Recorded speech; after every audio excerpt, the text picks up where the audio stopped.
अस्सलाम वालेकुम। I hope कि आप लोग सब सही होंगे। ओके, तो अब इस चैनल पे मैं बहुत आई नो मैं बहुत ज़्यादा टाइम के बाद आई हूँ, बहुत ज़्यादा गैप हो गया था, बहुत extreme gap. There is a reason behind it कि मेरा जो चैनल है ना उसके साथ कुछ इश्यूज़ हो गए थे, दैट्स वाई वो रिकवरी में थोड़ा सा टाइम लग गया। तो अब जो है शुक्र है कि मेरा चैनल जो है वो बिल्कुल अल्हम्दुलिल्लाह like it's fit and fine now. तो अब जो है मैं कोशिश करूँगी अब मैं वीडियोज़ अपलोड करूँ। और दूसरा मैंने आप लोग को ये बोलना था कि देखो, जो मैंने शुरू में वीडियोज़ अपलोड किए, मतलब मेरा कंटेंट कि केमिस्ट्री के ही रिलेटेड है, लेकिन मेनली अब से जो है मैं जो है ऑर्गेनिक, क्योंकि ऑर्गेनिक के साथ मेरा ज़्यादा वो है, तो इस वजह से अब मैं ऑर्गेनिक केमिस्ट्री आप लोगों से ज़्यादा शेयर करूँगी। तो इस for that reason organic chemistry की वजह से मैंने अब जो, क्योंकि मैंने आप लोग अगर मेरी लास्ट वीडियो देखोगे तो वो कोई अल्केन वगैरह या उसकी होगी, लेकिन मैंने अभी उसको मैंने पॉज कर दिया है, उसको भी हम कंटिन्यू करेंगे। लेकिन फ़िलहाल जो है मैंने आइसोमेरिज्म चैप्टर जो है वो स्टार्ट किया, which is like main in organic chemistry, सही है। तो अभी आइसोमेरिज्म हमने स्टार्ट किया है, तो फिर हम लोग वो जो हमने पॉज किया था ना वो हम भी कंटिन्यू करेंगे, लेकिन फ़िलहाल मैं स्टार्ट अब चैनल को कर रही हूँ आइसोमेरिज्म से। तो आई होप कि आप लोग को ये वीडियोस क्लियर होंगी, अच्छी लगेंगी। एंड आई नो मैं बहुत टाइम बाद आई हूँ, सो आप लोगों ने ज़रूर मेरे चैनल को सब्सक्राइब करना है एंड शेयर करें, वीडियोस को लाइक करें। Thank you so much. तो ऑर्गेनिक केमिस्ट्री में आज जो हम लोग टॉपिक कवर करने वाले हैं उसका नेम है आइसोमेरिज्म। ओके, और आइसोमेरिज्म हमारे पास क्या होता है, जो हम लोग हमेशा से जनरल डेफिनेशंस पढ़ते आ रहे हैं कि same molecular formula but different structures, सही हो गया। अब जो आइसोमेरिज्म है ना हमारे पास, इसकी हमारे पास टू टाइप्स, सही है,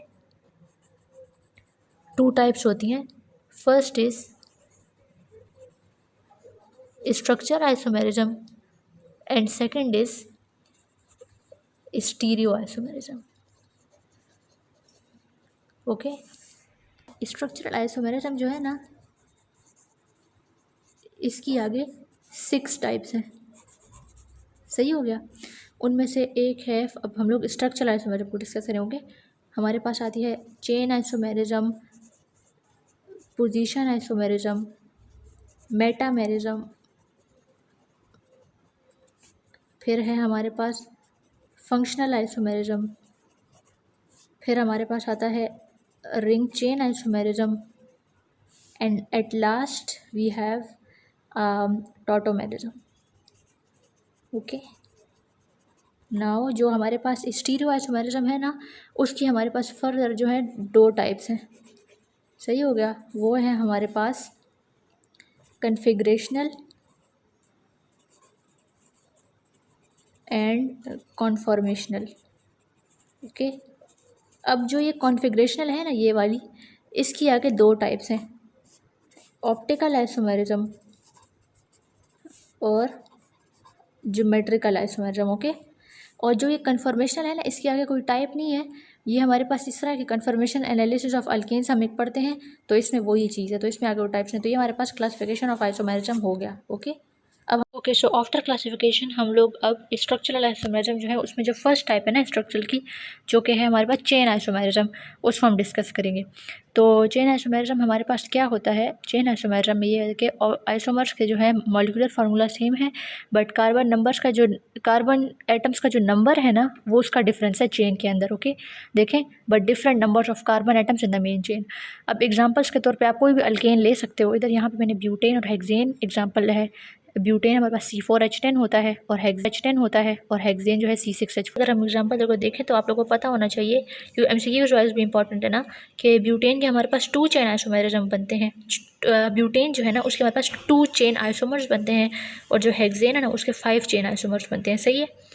तो ब्यूटेन जो है C4H10 उसका फार्मूला है मॉलिक्यूलर। अब अगर हम उस चेन ड्रॉ करें ना, तो फर्स्ट जो हमारे पास चेन है ना वो हमने एन ब्यूटेन की जो फर्स्ट चेन है उसमें हमने एन ब्यूटेन ड्रॉ की, यानी सिंपल हमारे पास अगर आप ब्यूटेन को C4H10 को ओपन करके लिखेंगे ना तो CH3 CH2 CH2 CH3, ये हमारे पास एन ब्यूटेन आ गया, ये फर्स्ट आइसोमर हो गया। और जो सेकंड आइसोमर है ना उसमें सिंपल ये होगा कि हमने जो है एक कार्बन की पोजीशन को सिर्फ एक कार्बन क्या है उसकी पोजीशन को सिर्फ चेंज करके हमने यहाँ पे लिख दिया बाय द कार्बन एटम्स, और जो हाइड्रोजन है वो वही C4H10 ही है, लेकिन हमने सिर्फ कार्बन एटम्स का जो है नंबर जो है वो चेंज कर दिया, जिससे हम 4 कार्बन की जगह में 3 कार्बन हो गए, चेन मेन जो चेन है यहाँ पे 3 कार्बन और यहाँ पे 4th वाला हमने अटैच कर दिया एज सब्सटीट्यूएंट। ओके, तो अगर कार्बन जो है वो अगर सेकंड 1 2 3 होती है ना पोजीशन, तो सेकंड पोजीशन पे अगर कार्बन अटैच है तो उसको हम आइसो नेम देते हैं ना, तो ये आइसोब्यूटेन का स्ट्रक्चर है। आइसो और देखें मेन चेन का नाम क्या है, ब्यूटेन, तो हमारे पास आइसोब्यूटेन हो गया। तो ब्यूटेन के चेन आइसोमर्स 2 ही होते हैं जो कि हो गए। अब हम आते हैं हेक्सेन पर। तो देखो हेक्सेन जो है ना वो हमारे पास 5 आइसोमर चेन आइसोमर्स बनाता है। सबसे पहले हमने जो है हमने एन हेक्सेन बनाया। सिंपल हम लोग इसको खोल के लिखते हैं। देखें CH3 CH2 CH2 CH2 CH2 CH3, ये हमारे पास एन हेक्सेन हो गया, फर्स्ट आइसोमर हो गया। सेकंड आइसोमर हमने आइसो बनाना है ना, आइसो हेक्सेन। तो आइसो के लिए हम लोग सेम ये सारी चेन 6 कार्बन होते हैं ना हेक्सेन में, तो हम 5 कार्बन की चेन लिखेंगे और कार्बन नंबर 2 पे हम लोग, वहाँ से आप काउंटिंग करो या यहाँ से करो, हम लोग जो है कार्बन नंबर 2 पे जो है एक कार्बन जो है 6th वाला जो कार्बन वो अटैच कर लेंगे। तो हमारे पास ये आइसो हेक्सेन हो गया। नाम जो है आप लोगों ने मेन चेन का ही रखना। ओके, अब हमारे पास देखो क्या आएगा ना, इसके बाद आइसो हेक्सेन तो हो गया, आइसो और एन तो ये तो ईजी है ना। अब इसके बाद थर्ड आइसोमर क्या बनेगा। अब हमने थर्ड आइसोमर, क्योंकि हमने कहा ना कि देखो चेन आइसोमर यानी कि चेन में डिफरेंस आएगा, कभी कितने की चेन, कभी 4 की चेन बनेगी, कभी 6 की चेन बनेगी, depend on the carbon. Okay, जैसे अब हेक्सेन में हमारे पास 6 कार्बन है ना, तो कभी किसी चेन में 4 कार्बन होंगे और 2 नीचे अटैच होंगे, कभी 5 कार्बन होंगे एक चेन में, छठा जो है वो नीचे कहीं अटैच होगा। तो इस तरह ही हमने कार्बन, देखो हमने कार्बन नंबर चेंज नहीं किया, कार्बन जो है 6 ही है, लेकिन हमने डिफरेंट कार्बन को अटैचमेंट हमने डिफरेंट किया। ओके, तो इस वजह से हम कहते हैं different number of carbon atoms in the main chain.